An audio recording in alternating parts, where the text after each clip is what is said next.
Buen día, jóvenes. El tema de hoy que se va a desarrollar viene a ser lo que es unidades químicas.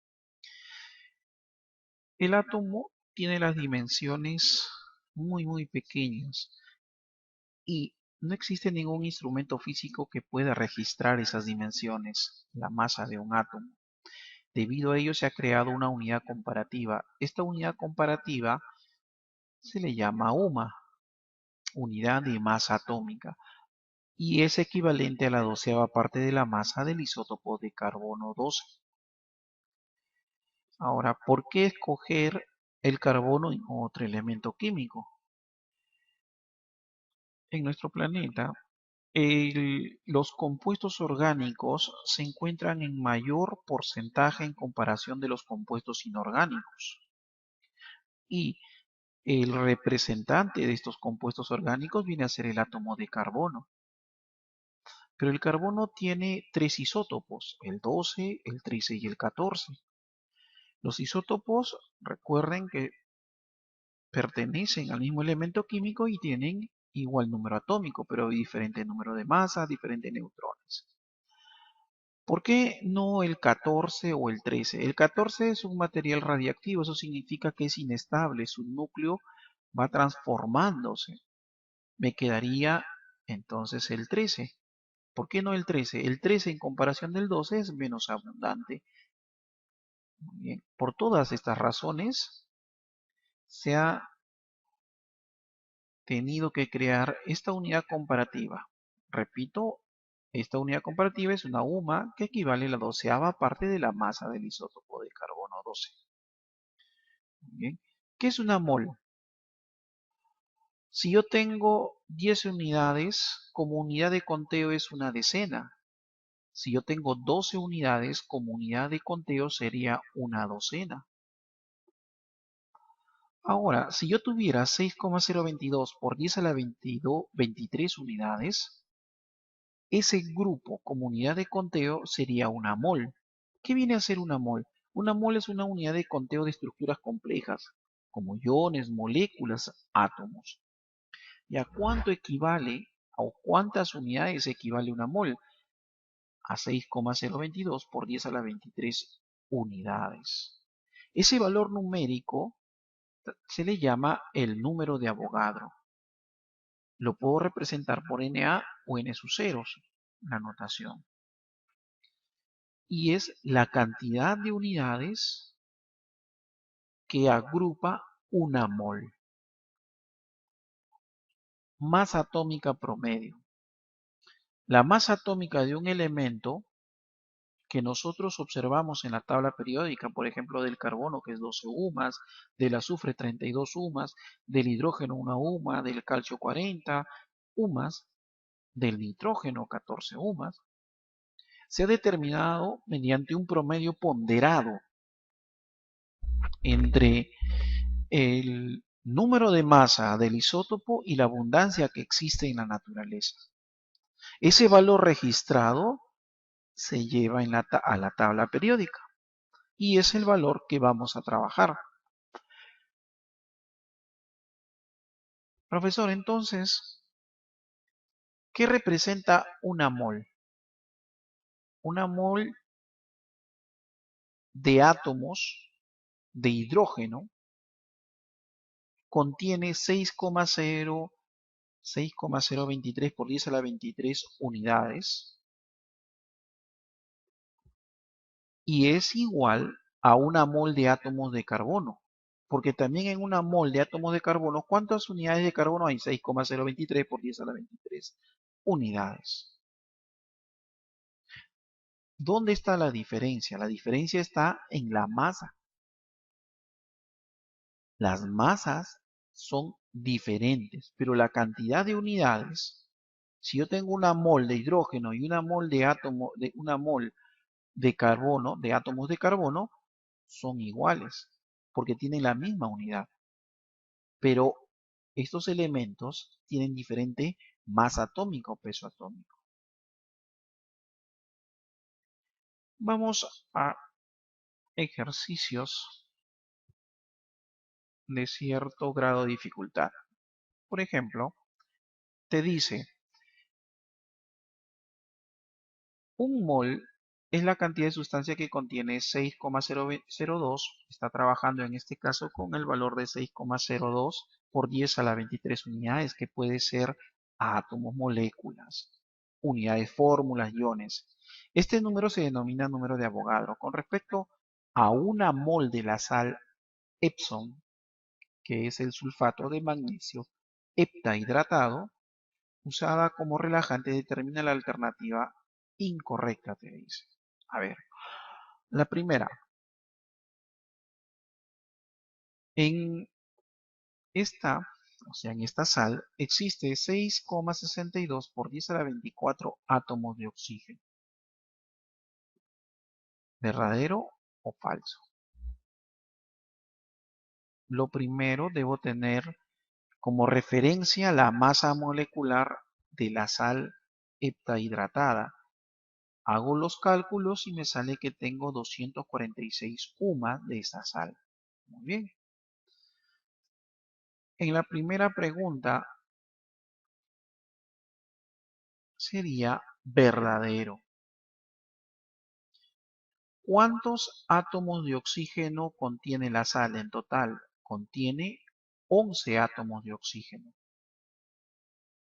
Entonces, cada átomo de oxígeno lo voy a multiplicar por el número de Avogadro, por 6,023 por 10 a la 23. Multiplicado por 11, te va a salir el valor de 6,62 por 10 a la 24, verdadero. Su masa es 246 gramos, o sea, su masa molar es 246 gramos, la masa de una mol. Eso es correcto. ¿Por qué? Porque una mol está asociado con la masa molecular del compuesto expresado en gramos. ¿Ok? Y una mol de esta sal heptahidratada tiene una masa molar de 246 sumas. Por lo tanto, su masa o la masa de una mol es 246 gramos. Eso es verdadero. La C. Hay 6,02 por 10 a la 23 unidades fórmula de sulfato de magnesio. Unidad fórmula le llaman por cada mol de sulfato de magnesio, y eso es correcto. Por cada unidad, por cada mol de sulfato de magnesio, va a haber 6,02 por 10 a la 23 unidades. Dice, hay 4,21 por 10 a la 24 moléculas de agua. Voy a aplicar mi regla de 3 simple. Una mol del compuesto, ¿ok? ¿Contiene cuántos? 7 veces el número de Avogadro moléculas de agua, ¿ok? Una mol. Entonces voy a multiplicar 7 por el valor que nos han dado con el número de Avogadro, o sea, 6,02 por 10 a la 23, y te va a salir 4,21 por 10 a la 24. Por lo tanto, eso es correcto. Existe un mayor número de iones de magnesio en comparación del ion sulfato. Voy a analizar. Por cada mol de la sal heptahidratada, existe una mol de magnesio. Me fijo en el subíndice. Una mol del catión divalente, ¿okay?, de magnesio. ¿Cuánto del anión sulfato? También una mol, porque existe un SO4. Entonces la respuesta o la pregunta incorrecta sería la E, porque no existe mayor número de iones de magnesio en comparación del sulfato. Existe igual cantidad. Ejemplito 2. Para preparar un baño relajante, utilizando sal de Epsom, la misma sal de sulfato de magnesio heptahidratado, se recomienda utilizar 3,01 por 10 a la 22 iones de magnesio en un litro de agua. O sea, por cada litro debe existir esa cantidad de iones de magnesio. Muy bien. Determine la masa en gramos de sal utilizada en un recipiente que contiene 5 litros de agua. Yo digo lo siguiente. Una mol de esa sal contiene 246 gramos de la sal. ¿De dónde salió esos 246? En el problema anterior hemos determinado que viene a ser la masa molar. Okay. Eso significa que una mol de la sal está asociado con la masa molar expresada en gramos de la sal. Y a su vez está asociado con el número de Avogadro iones de magnesio. O sea, 6,02 por 10 a la 23 iones de magnesio. Ojo, el ion de magnesio está contenido en la sal. ¿Cuántas veces? Si tú observas, una sola vez. Por eso lo multiplico por 1. Muy bien. Aplico mi regla de 3 simple. Si yo tengo 3,01 por 10 a la 22 iones de magnesio, ¿cuántos gramos de la sal se va a necesitar? Aplicando mi regla de 3, me sale que necesito 12,3 gramos de la sal. ¿Ok? Muy bien. Pero me han dado una equivalencia, ¿cierto? En 3,01 por 10 a la 22 iones de magnesio está contenido en 1 litro de agua. Eso significa que los 12,3 gramos de la sal heptahidratada por litro de agua. Si yo quiero saber la masa de 5 litros, solo lo multiplico por 5 y me sale 61,5 gramos de la sal. Problema 3. En nuestro país, la hematita es el nombre del trióxido de hierro. Es el principal mineral el cual se extrae hierro mediante un proceso denominado siderurgia. Determina el porcentaje en masa de hierro y oxígeno respectivamente en la sustancia. En otras palabras, te está preguntando cuál es el porcentaje de hierro en el compuesto. Nosotros hemos aprendido en aritmética que al determinar el porcentaje es la masa de la sustancia entre la masa total por 100%. O dicho de otra forma, una parte entre el total por 100%. En este caso, el total va a representar la masa molar del óxido de hierro, que es equivalente a 160 gramos. ¿Qué hago? Solo aplico aritmética. Entonces voy a dividir la masa de hierro, que es 56, entre 160, que es la masa de toda la molécula. Pero recuerda, ¿cuántos hierros contiene este óxido? Contiene 2. Lo estoy observando en el subíndice. Por esa razón multiplico 2 por su peso atómico de hierro, que es 56, dividido entre la masa molar por 100%. Efectuando me va a salir 70%. ¿Okay? Lo mismo aplico para el oxígeno. En el oxígeno yo tengo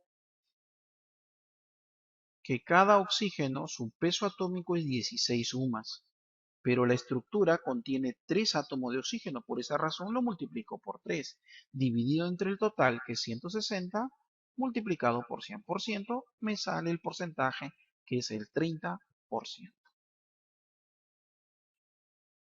Pregunta número 4. ¿Qué te dice? Durante el ejercicio intenso, cuando los niveles de oxígeno son más bajos, se produce más ácido láctico, cuya masa molecular es 90 gramos por cada mol,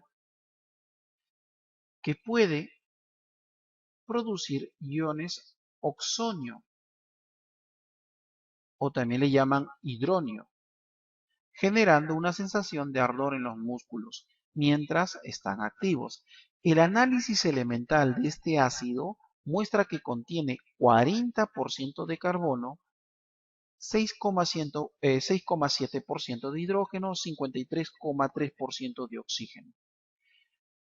Cuando me dan el porcentaje de cada elemento y me pide la fórmula empírica o la fórmula molecular del compuesto, yo tengo que ser observador y sumar los porcentajes que me han dado y como resultado debe salirte el 100%. Entonces, si nosotros sumamos 40 más 53 es 53,3, te sale 93,3. Sumando a 6,7 te va a salir 100%. Eso significa que el, el compuesto tiene como elementos al carbono, al hidrógeno y al oxígeno. Muy bien. Entonces, ¿qué diferencia o qué viene a ser la fórmula empírica? Una fórmula empírica es la representación o es la forma en la cual estás representando un compuesto de forma simplificada. ¿Ok? Y la fórmula molecular que viene a ser es un múltiplo de la fórmula empírica. Para poder determinar la fórmula empírica a partir del porcentaje, yo debo seguir un procedimiento. Lo primero, me ha dado solo porcentaje de los elementos. De carbono tengo 40%, de hidrógeno tengo 6,7%, del oxígeno tengo 53,3%. Voy a asumir un valor para poder determinar los gramos o la masa de cada elemento químico. Entonces voy a coger un valor en el cual yo pueda trabajar o pueda efectuar de manera inmediata las operaciones. Entonces yo asumo 100 gramos del compuesto. ¿Cuánto tengo de carbono? 40 gramos. De hidrógeno, 6,7 gramos. Y de oxígeno, 53,3 gramos. Ya tengo la masa de cada elemento. ¿Qué debo hacer? Debes transformar o cambiar la unidad de gramos a unidad de mol. Entonces yo digo lo siguiente.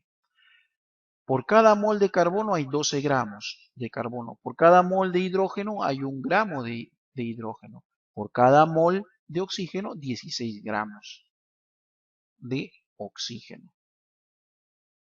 Voy a determinar que tengo de carbono 3,3 moles, de hidrógeno 6,7 moles y de oxígeno 3,33. De los tres valores obtenidos, voy a ubicar el menor valor y voy a dividir a cada uno. Para el carbono me sale 1, para el hidrógeno me sale 2 y para el oxígeno me sale aproximadamente 1. Esos valores obtenidos deben ser números enteros. Profesor, ¿y si me hubiera salido 1,5? Yo tendría que multiplicar por un número natural de tal forma que el producto que se genere sea un entero.